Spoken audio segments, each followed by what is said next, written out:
hello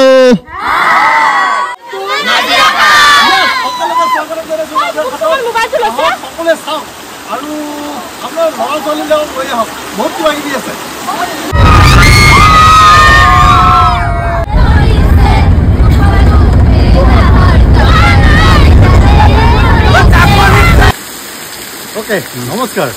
मैं उपस्थित आसो खूब धुनिया ठाई एटित आपलोके देखि गम पाइছে सागे चारियोफाले उद्यान आछे आरु এই ঠাইখিনি ইমান এক্সপ্লোর হোৱা নাই আসলে ঠাইখিনিৰ নাম হৈছে নাজিৰাঘাট প্ৰত্নতাত্ত্বিক স্থান বা উদ্যান অলপ চাব মানে ৰেকৰ্ডিং কৰাত অলপমান অসুবিধা হৈছে ওখ মানে এনেকুৱা তো নাজিৰাঘাট প্ৰত্নতাত্ত্বিক স্থান আছে আপোনাৰ গুৱাহাটীৰ পৰা কিছু নিলগত সোণাপুৰ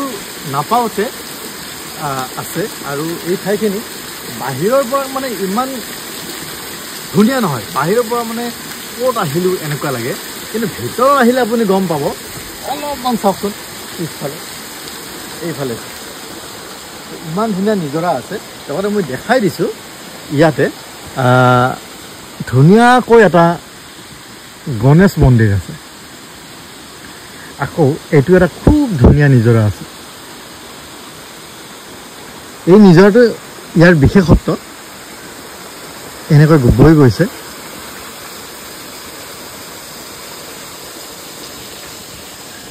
আৰু পৰিৱেশটো চাওক নিৰল নিস্তব্ধ আৰু মোক কেমেৰা কৰি দি আছিলে আমাৰ নাজিম দাই কেনেকুৱা লাগিছে কওক মনোৰম নাজিম দাৰ ঘৰ হৈছে লখিমপুৰত শিৱসাগৰত য়েছ আৰু শিৱসাগৰৰ ফালেতো বহুত ধুনীয়া ধুনীয়া ঠাই চাবলগীয়া আছে এতিয়া আমাৰ ফালৰ ঠাইখিনি চাওক ন আমাৰ ফালৰ ঠাই ধুনীয়া ন তো আমি আহি পালোহি নাজিৰাঘাট প্ৰত্নতাত্ত্বিক উদ্যান আৰু সকলোৱে এতিয়া মানে প্ৰথম যিটো খাদ্যৰ কাৰণে প্ৰিপাৰেশ্যন চলাই আছে ছাৰে অলপ মিলাই আছে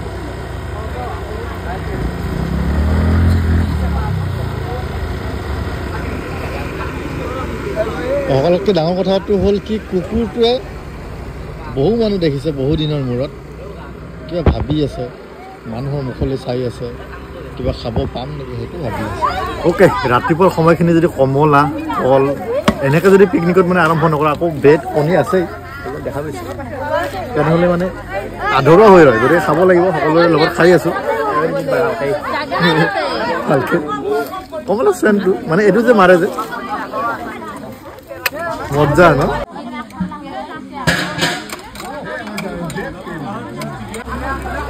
বহু অপেক্ষাৰ অন্তত এইটো সাউণ্ড চিষ্টেমটো বাজিব ধৰিছে মানে কথাটো হ'ল কি গাড়ীত সাউণ্ড চিষ্টেম এইটো হয় অসুবিধা মই এটা কথা কোৱা এইটো তোমালোকে কি বুলি কোৱা কেঁচা বুট গাজি প্ৰসাদ চানা নে কি ৰাতুল আপুনি কি বুলি কয় মই বুট বুলি জানো নাজিৰাঘাট প্ৰত্নতাত্ত্বিক উদ্যানৰ এইখিনি এণ্ট্ৰি আৰু যদি অলপমান ঘূৰাই দিয়ক ইপিনে চাওক north east tribal museum and cultural centre আছে এইটো আৰু এইটোৰ ইপিনে মানে গ'লে আমি দেখা পালোহেঁতেন ধৰক মানে ট্ৰাইবেল মিউজিয়ামখিনি আমাৰ গোটেই নৰ্থ ইষ্টৰ কিন্তু কথাটো হৈছে কি এইটোতো জুই জ্বলাই দিছে গতিকে আমি সিপিনে যাম এবাৰ কিন্তু আজি আৰু উপায় নাই ইপিনে যাম আমি আহক আমি এতিয়া এটা মিউজিয়ামত যাম ইয়াতে এটা মিউজিয়াম আছে যিহেতু প্ৰত্নতাত্ত্বিক এটা ৰত্ন ভাণ্ডাৰ বুলিয়ে ক'ব পাৰি অ'কে তো এটা খুব ধুনীয়া মানে মিউজিয়ামত আছোঁ আৰু খুৰা আছে আমাৰ ইয়াতে খুৰাই কাম কৰে খুৰা এবাৰ কৈ দিয়ক মানে মিউজিয়ামটোত আচলতে আমি আহিলে বা আমাৰ ছাত্ৰ ছাত্ৰীখিনি যদি আহে কি দেখা পাব আচলতে এটি পাৰ্কখন আছে পাৰ্কত বহিব পাৰিব তাৰপিছত মিউজিয়াম চাব পাৰিব গণেশ মন্দিৰ এটা আছে মন্দিৰত যাব পাৰিব এই যিখিনি ভগ্নাৱশেষখিনি উদ্ধাৰ কৰিছে মানে কিমানমান বছৰ পুৰণি এইটো আমি শুনি আছোঁ যে গম পাওঁ 11 শতিকা বুলি পেলাই থেংক ইউ খুৰা হয় থেংক ইউ অ'কে এই পখিলাটো চাই এটি গান মনত পৰি গৈছে বহুদিন পখিলা এনেকুৱা দেখা নাছিলোঁ পখিলা পখিলা উৰিলা পখিলা মুখুৱা পখিলা ফুলতে সাবতি ধৰা ধৰা এনেকুৱা গান এটি আছিলে এইটো এটা মন্দিৰ আছে আচলতে এই ঠাইখিনি পুৰণি এটা মন্দিৰৰ যেহেতু ভগ্নাৱশেষ গতিকে বিভিন্ন ধৰণৰ সৰু সৰু মন্দিৰ আছে কোৱাচোন কেনেকুৱা লাগিছে আহি এতিয়ালৈকেতো বেয়া লাগিছে তোমাৰ মই জানো কাম কৰি আছা কিন্তু ইপিনে বহুত ধুনীয়া ঠাই আছে বহুত ধুনীয়া আছে যোৱা জোচ নাই নেকি অ'কে এই ঠাইখিনিত যে তোমালোকে আহিছা মোক এটা কথা কোৱা মানে এনেকুৱা ঠাইত আহিলে কি লাভ হয় কোৱাচোন যিহেতুকে আমাৰ জিঅ'গ্ৰাফি আছে সেইবাবে আমি ইয়াতে জিঅ'গ্ৰাফিকেল বহুতবোৰ বস্তু আমি ইয়াত অধ্যয়ন কৰিবলৈ পাওঁ যিবোৰ বস্তু আমি কিতাপত পাওঁ সেইবোৰ বস্তু আমাৰ চাক্ষুষ নহয় সেইবাবে আমাক ইয়ালৈ চাক্ষুষ দৃষ্টিৰে সকলোবোৰ বস্তু দেখুৱাবলৈ লৈ আহে আৰু ইয়াত এটা 1100 শতিকাৰ মন্দিৰ আছে যি আমি 21 শতিকাত দেখিবলৈ পাইছোঁ আৰু তাৰ সকলোবোৰ বস্তু ইয়াতে সংগ্ৰহ কৰি ৰখা হৈছে আৰু তাৰ বাবে থেংক ইউ দিব লাগিব বাইদেউ তামোল খাইছে নেকি বাইদেউক থেংক ইউ দিব লাগিব কাৰণ ইমান ধুনীয়া ঠাই এটা আনিছে তাকো মোক আনাৰ কাৰণে আকৌ থেংক ইউ তোমাক মই আনিব পাই ময়ো বহুত ভাল পাইছোঁ মানে আচলতে বাইদেউক মই থেংক ইউ কিয় দিছোঁ জানানে মোক ইয়াতে আনিছে তাৰমানে মই পইচা দিয়া নাই আচলতে মই মিন্ধনক পইচা নিদিয়াকে লৈ আহোঁ কাৰণ মিন্ধন আহিলে মোৰ এটা অন্য কি লাভ হয় আমি ক'তো উৎপাদ পাওঁ এই ফলটোৰ কি নাম এইটো নামটো ময়ো নাজানো দেই ভালকে লাগিছে তিনিটাই লাগি আছে চাচোন আগফল আৰু এটা বস্তু দেখাম আপোনালোকক চাব দেই এইটো গছডাল মানে চাওক ভিতৰটো ফোপোলা হৈ গৈছে সেইকাৰণে কাটিছে চাগে ন মইনা চৰাইটি মাত মাত মাত মিঠা মাতি তোৰে সমনীয়া লাজে চেমনীয়া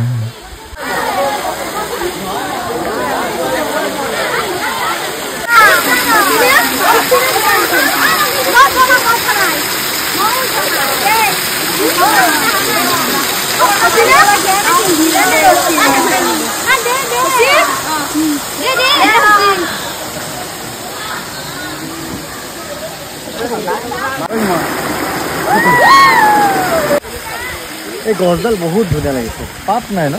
কি গছ হোৱা নাজানো কিন্তু সঁচাকৈ ভাল লাগিছে আৰু ইয়াৰ প্ৰাকৃতিক মনোৰম দৃশ্য লগতে কেমেৰা পাৰ্চন আমাৰ নামটো মই পাহৰিছোঁ এইপিনে দলংখন ন ভাল লাগিছে আৰু এইটো হৈছে নিজৰাৰ পাৰে পাৰে মই গৈ আছোঁ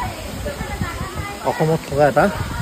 ধুনীয়া মনোৰম দৃশ্য মানে সত্ৰতান্ত্ৰিক স্থান আপোনালোকক দেখাই আছোঁ আহিব আপোনালোকক কেতিয়াবা ফুৰিব কিন্তু খোৱা বস্তু লগত লৈ আহিব ইমান খোৱা বস্তু নাপায় মানে এই ল'ৰা কি নাম তোমাৰ ভাল লাগিছে তোমাৰ তো উত্তৰ পূব জনজাতীয় সংগ্ৰহালয় আৰু সাংস্কৃতিক কেন্দ্ৰ য'তখন দেখি চাগে আপুনি অনুভৱ কৰিব পাৰিছে কিমান ডাঙৰ হ'ব পাৰে কিন্তু ভিতৰত গৈ কেনেকুৱা লাগিব সেইটো গ'লেহে গম পাব আহক কিন্তু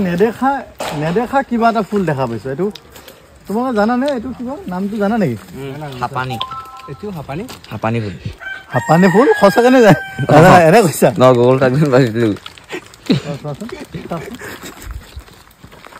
মানুহে হাঁহিব হাপা দিয়া ফিউচাৰ ফৌজি কৈছেনে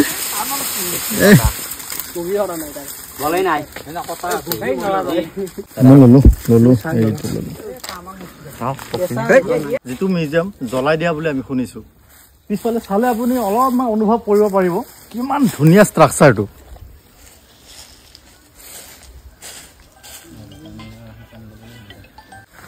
তো আমি প্ৰায় কাজিৰঙা কিমান কিলোমিটাৰমান আহিলোঁ প্ৰায় 3.5 কিলোমিটাৰমান আহিলোঁ কিন্তু আমি তো এনেকুৱাই ৰাস্তা লুংলুঙীয়া ৰাস্তা কিন্তু পকা ৰাস্তা মানে মিউজিয়ামটো তো এতিয়া আগত কি আছে এখন কিবা ষ্টেডিয়াম আছে নেকি কি তেনেকুৱা আছিল বোলে কিবা চাবলৈ গৈ আছোঁ চাওঁচোন আহক আপোনালোকে আমাৰ লগত চাই থাকিব মানুহৰ ঘৰ দেখিছোঁ লগতে বাঁহ দেখিছোঁ বাঁহ কেইডাল হালধীয়া কি বাঁহ এইটো কেকো বাঁহ নি কেকো নীলাক্ষুৰে তই বুঢ়ী নেকান্দিবি টোকনি বছৰে চাওক 2014 চনৰ 27 ফেব্ৰুৱাৰীত শুভ উদ্বোধন কৰিছিলে তৰুণ গগৈদেৱে ইয়াতে এই বস্তুটো চাওক প্ৰৱেশ মাচুল হাতী ভ্ৰমণো আছে ঘোঁৰা চলোৱাও আছে কিন্তু এতিয়া কিন্তু আমি একো নেদেখিলোঁ মানে চব ধ্বংসত পৰিণত হৈছে তো অৱশেষত আমি খোৱা লোৱাৰ ফালে আগবাঢ়িলোঁ এইবিলাক দাদা ৰান্ধি আছে মাংস আৰু বহুত কিবা কিবি আছে কওক তো